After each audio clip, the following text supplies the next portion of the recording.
এ বিষয়ে আরও জানাতে দিনাজপুর থেকে সরাসরি যুক্ত হচ্ছেন সালাউদ্দিন আহমেদ।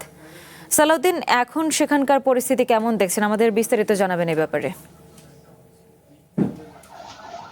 যদিও সকাল থেকে শান্তিপূর্ণভাবে কর্মসূচিগুলো শুরু হয়েছিল, কিন্তু বেলা বাড়ার সাথে সাথে পক্ষ বিপক্ষ নির্বাচনকে কেন্দ্র করে যে পক্ষ বিপক্ষ শক্তি রয়েছে বা জনগণ রয়েছে, যা সমর্থক কর্মীরা রয়েছে, তারা কিন্তু বিভক্ত হয়ে গেছে এবং পরস্পরের সংঘাতে লিপ্ত হয়েছে।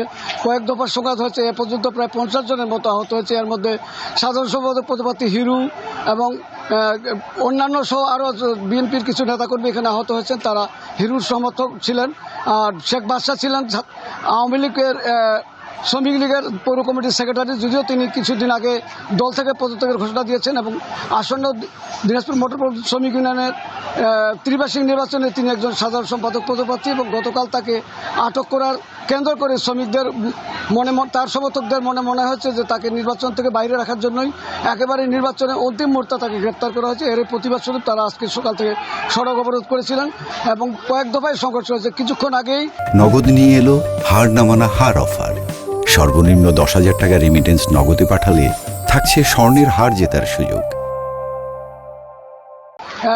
হিরুর সমর্থকরা, মোটর শ্রমিক ইউনিয়নের হিরুর সমর্থকরা কোতোয়ালি থানার সামনে যে গাড়ির ব্যারিকেড ছিল সেই গাড়িতে হামলা চালিয়েছে, ভাঙচুর চালিয়েছে এবং কিছু গাড়িতে আগুন দিয়েছে এবং এখানে কিছু দুই পক্ষের ইটপাটকে লিখেবে অনেকে আহত হয়েছে। যদিও আমরা তার সংখ্যাটা জানতে পারিনি, তবে মনে করা হচ্ছে যে কমপক্ষে 50 থেকে 60 জন এই সংঘর্ষের ঘটনায় এ পর্যন্ত আহত হয়েছে।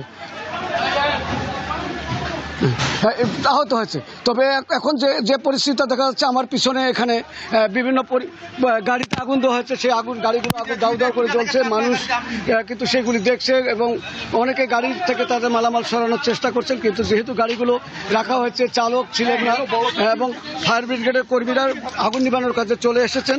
তারাও আগুন নিবানোর কাজে চেষ্টা চালাচ্ছেন, যদিও এখনও সেই ধরনের কার্যক্রম আমরা দেখতে পাইনি। আশা করতেছি যে পুলিশ প্রশাসন পরিস্থিতি নিয়ন্ত্রণ করে পরিস্থিতি স্বাভাবিক করবেন এবং আমরা তখন এরপরে কোনো কিছু থাকলে তখন আমরা বিস্তারিত জানাতে পারবো।